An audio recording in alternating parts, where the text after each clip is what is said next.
AFC নারী Asian cup বাছাই পর্বের প্রথম ম্যাচে বড় জয় দিয়ে শুরু করেছে বাংলাদেশ। সি গ্রুপে এবার তাদের প্রতিপক্ষ স্বাগতিক মায়ানমার। ম্যাচটি বাংলাদেশ নারী দলের জন্য বেশ গুরুত্বপূর্ণ। প্রতি গ্রুপ থেকে শীর্ষ দল জায়গা পাবে মূল পর্বে। প্রথম ম্যাচে র্যাঙ্কিংয়ে ৩৬ ধাপ এগিয়ে থাকা বাহরাইনকে ৭-০ গোলে বিধ্বস্ত করেছিল তহুরার দল। মায়ানমারও তাদের প্রথম ম্যাচে তুর্কমেনিস্তানকে ৮-০ গোলে হারিয়ে শীর্ষে রয়েছে। ফলে এই ম্যাচ জিতলে শীর্ষস্থানে উঠে আসবে বাংলাদেশ।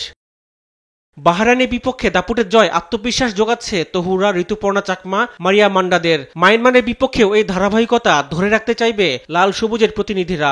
এগেইনস্টে কিভাবে খেলবো, কোচ যেভাবে চেয়েছে মেয়েরা ওইভাবে করার চেষ্টা করেছে এবং ভালো করেছে আলহামদুলিল্লাহ। এবং আমরা আশা করছি মেয়েরা আমাদের হতাশ করবে না ইনশাআল্লাহ। দলের মিডফিল্ড থেকে ফরওয়ার্ড সবাই বেশ ফুরফুরে মেজাজে রয়েছে।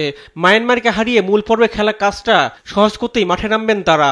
আশা করছি একটা ভালো গেম হবে। আর আপনার দেশবাসীর কাছে চাওয়া থাকবে সেটা হচ্ছে আপনারা সবাই আমাদের জন্য আশীর্বাদ ও দোয়া করবেন। আমরা খুব ভালো ট্রেনিং করতেছি, আমাদের কোচে যেভাবে মাঠে ইনফরমেশন দিতেছে আমরা সেটাই করার চেষ্টা করতেছি। চাওয়া পূরণের কাজটা বেশ কঠিন করে তুলতে পারে মিয়ানমারের আক্রমণ ভাগ। তুর্কমেনিস্তানের জালে হ্যাট্রিক করেছিলেন উইন, জোড়া গোল করেছিলেন খিন মোমোতুন। বাহরাইন ম্যাচে পোস্টে অলস সময় কাটানো রূপনা চাকমাকে মুখোমুখি হতে হবে কঠিন পরীক্ষার। রিফাত আঞ্জুম, দেশ টিভি, স্পোর্টস ডেস্ক।